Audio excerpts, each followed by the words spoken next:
আসসালামু আলাইকুম রহমতুল্লাহি তাআলা বারাকাতুহু। আল্লাহ রসুল হাদিস পাকের মধ্যে বলেছেন, লা ইউমিনু আহাদুকুম হাত্তা আকুনা আহাব্বা ইলাইহি মিন ওয়ালিদিহি ওয়া ওয়ালাদিহি ওয়ান নাসি আজমাইন। হে ইমানদারগণ, হে আমার সাহাবাগণ, তোমাদের মধ্যে ওই ব্যক্তি অতক্ষণ পর্যন্ত ইমানদার হতে পারবে না যতক্ষণ না পর্যন্ত সেই ব্যক্তি নিজের মা বাপ ভাই বোন আত্মীয় স্বজনের থেকে আমি রসুল আমাকে না বেশি ভালোবাসবে, সেই ব্যক্তি অতক্ষণ পর্যন্ত ইমানদার হতে পারবে না।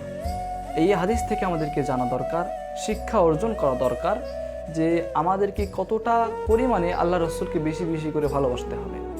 আল্লাহ তাআলা রসুলকে একজন সাহাবা ভালোবেসেছিলেন, তার নাম ছিলেন হযরতে মাসআব। এতটা নবী প্রেমিক ছিলেন তিনি যখন ইসলাম ধর্ম গ্রহণ করেছিলেন না, যখন তিনি বেধর্মী ছিলেন, তখন তিনার অনেক বিলাসিতা একটা জীবন ছিল। তিনি যে জামাটা একবার পরিধান করতেন সেই জামাটা দ্বিতীয়বার পরিধান করতেন না, এত ধনী পরিবারে তিনি ছিলেন। হযরতে মাসআব রাদিয়াল্লাহু তাআলা আনহু নবীকে কতটা ভালোবেসেছিলেন আর আমরা নবীকে কতটা ভালোবাসি। তিনি একদিন বাজারের মধ্যে দাঁড়িয়ে আছেন, এমত অবস্থায় একজন ব্যক্তি ঘোড়ার পিঠে চড়ে, সুন্দর দেখতে একজন ব্যক্তি হেঁটে হেঁটে চলে ঘোড়ার পিঠে সাওয়ারি হয়ে চলে আসে। যখন তিনি চলে আসেন, হযরতে মাসআব রাদিয়াল্লাহু তাআলা আনহু সেই ব্যক্তিকে দেখার পরে তিনি অবাক হয়ে যান যে এত সুন্দর দেখতে এই ব্যক্তিকে, এত সুন্দর 14 তারিখের চাঁদের মতন দেখতে, ঝলঝল করছে তিনার চেহারাটা, এত সুন্দর দেখতে কে? তিনার প্রেমে পড়ে যায়। তিনি আর কেউ ছিলেন না, আমাদের নবী মুহাম্মদ রাসূলুল্লাহ সাল্লাল্লাহু আলাইহি ওয়াসাল্লাম। সেই ঘোড়ার পিঠে আরোহণ করে তিনি বাজারে এসেছিলেন কিছু ফল কেনার জন্য। হযরত মাসআব রাদিয়াল্লাহু তাআলা আনহু দেখার পরে, নবীজির চেহারা মুবারক দেখার পরে তিনি আত্মহারা হয়ে যান এবং তিনি প্রেমে মশগুল হয়ে পাগল হয়ে যান।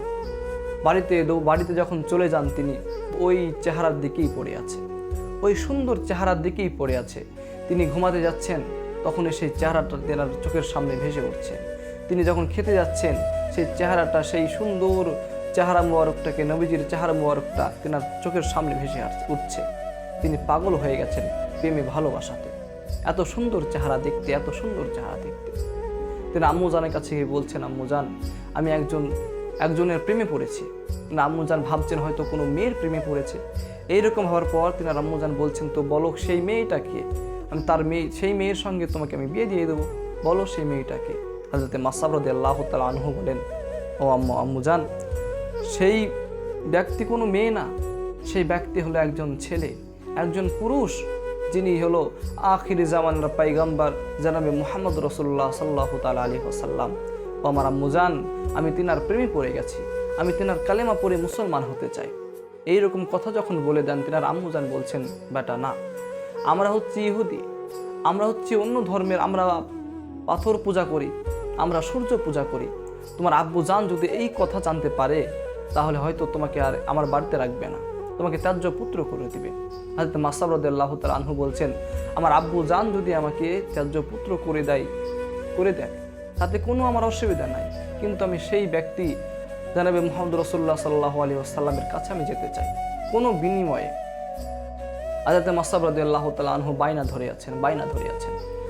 মাসআবের আব্বুজানের কানে এই কথা গেল যে মাসআব রাদিয়াল্লাহু তাআলা আনহু আখিরি জামানার পয়গম্বর জনাবে মুহাম্মদ রাসূলুল্লাহ সাল্লাল্লাহু আলাইহি ওয়াসাল্লামের প্রতি আকৃষ্ট হয়ে গেছেন, ভালোবাসায় প্রেমে পড়ে গেছেন। তিনি সেই ধর্ম ত্যাগ করে ইসলাম ধর্ম গ্রহণ করতে চায়।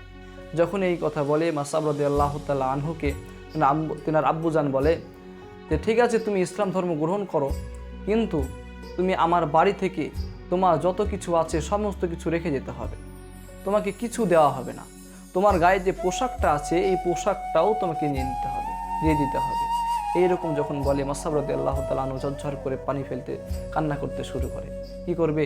নিজের পোশাকটাও খুলে বাড়িতে মধ্যে ফেলে দিয়ে নবীজির দরবারে কাঁদতে কাঁদতে চলে যায়। নবীজির দরবারে যখন চলে যায়, আল্লাহ রসুলের কাছে গিয়ে বলছেন, ইয়া রাসূলুল্লাহ, হুজুর, ইয়া হাবিবাল্লাহ, হুজুর, আমি আপনার চেহারা দেখে পাগল হয়ে গেছি, আমি আপনার চেহারা দেখে আমি পাগল হয়ে গেছি, আমি আপনার প্রেমে পড়ে গেছি ইয়া রাসূলুল্লাহ, হুজুর। আমার বাড়ি থেকে আমি সব কিছু ফেলে, সব কিছু থুয়ে, টাকা পয়সা গাড়ি বাড়ি সব কিছু থুয়ে আমি আপনার পাগল হয়ে গেছি ইয়া রাসূলুল্লাহ, হুজুর, আপনি আমাকে জলদি করে কালিমা পড়ে মুসলমান করেন। এইরকম করে তিনি মুসলমান হয়ে গেলেন। সাহাবে কেরামগণদের কাছে থাকতে থাকতে তিনি কোরআনুল কারীম পড়লেন। এরকম করতে করতে অনেক দিনই শিক্ষা তিনি অর্জন করলেন। হযরতে মাসআব রাদিয়াল্লাহু তাআলা আনহু এবং নবীজি আমার সমস্ত সাহাবা ইকরামগণ মিলে যুদ্ধের ময়দানে চলে গেলেন। যুদ্ধের ময়দানে যখন চলে গেলেন মাসআব রাদিয়াল্লাহু তাআলা আনহু কাফিরদের সঙ্গে লড়াই করে, যুদ্ধ করে। এরকম করে সমস্ত সাহাবা ইকরামগণ কাফিরদের সঙ্গে যুদ্ধ করে। আমার নবীজিও সেই যুদ্ধের মধ্যে উপস্থিত ছিলেন। হযরতে মাসআব রাদিয়াল্লাহু তাআলা আনহু নবীজিকে কতটা ভালোবাসে নবীজিকে কোনোদিন মুখ ফুটে বলতে পারেন, নবীজিকে বলতে পারেনি যে ইয়া রাসূলুল্লাহ, হুজুর আমি আপনাকে আমার জানের থেকেও বেশি ভালোবাসি, এইরকম করে বলতে পারেনি। মাসআব রাদিয়াল্লাহু তাআলা আনহু যখন ওই যুদ্ধের ময়দানে তালোয়ার নিয়ে কাফিরদের সঙ্গে যুদ্ধ করছেন, তখন তিনি বারবার একবার কাফিরদের সঙ্গে যুদ্ধ করছেন, একবার নবীজির দিকে তাকাচ্ছেন, নবীজিকে কেউ আক্রমণ করলো কিনা এইরকম করে তিনি বারবার শুধু লক্ষ্য করছেন, আর একবার কাফিরদের সঙ্গে যুদ্ধ করছেন। এরকম করতে করতে হযরতে মাসআব রাদিয়াল্লাহু তাআলা আনহু বারবার নবীজিকে তাকাচ্ছেন। আমার নবীজি হয়তো আমার দিকে একবার দেখবে আর আমাকে বলবে যে মাসআব তুমি আমাকে এতটা ভালোবাসো, এরকম করে বলবে। হযরত মাসআব রাদিয়াল্লাহু তাআলা আনহুর হাত মুবারকে হাতের মধ্যে একজন কাফের এসে একটা তলোয়ারের আঘাত মেরে দেয়, সঙ্গে সঙ্গে হাতটা কেটে পড়ে যায়। হাতটা যখন কেটে পড়ে যায়, মাসআব রাদিয়াল্লাহু তাআলা আনহু পিছন ফিরে দেখে নবীজি হয়তো আমার দিকে তাকাবেন, দেখবেন আর বলবেন, নবীজি জানতে পারবেন যে আমাকে নবীজি কতটা ভালোবাসে, মাসআব আমাকে কতটা ভালোবাসে, এইরকম করে বলবেন। এইরকম আশায় তিনি বারবার নবীজিকে তাকাচ্ছেন, কিন্তু নবীজি অন্যদিকে মুখ করে নবীজি আমার যুদ্ধ করতে আছেন।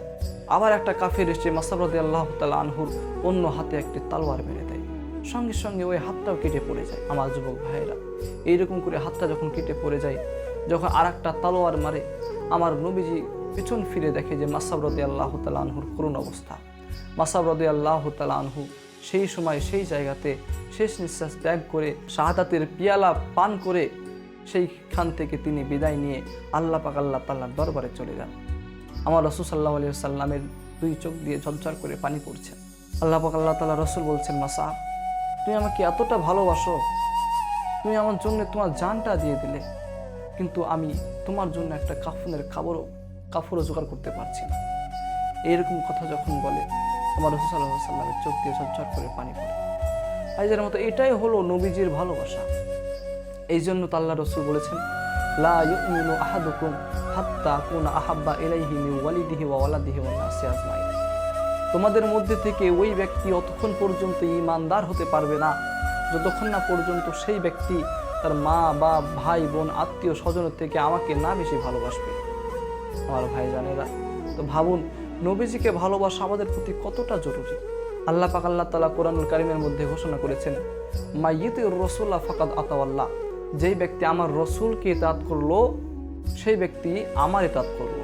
অর্থাৎ রসুলকে আগে ভালোবাসতে হবে, রসুলকে ভালোবাসলে আপনি আল্লাহ পেয়ে যাবেন। আইজানুল মুহতারাম, আল্লাহ পাক আল্লাহ তাআলা আমাদের সকলকে যেন সঠিকভাবে আমল করার, রাসূল সাল্লাল্লাহু আলাইহি ওয়াসাল্লামকে ভালোবাসার, কোরআনী বিধান হাদিসি বিধান মেনে চলার তৌফিক দান করেন। আল্লাহুম্মা আমিন।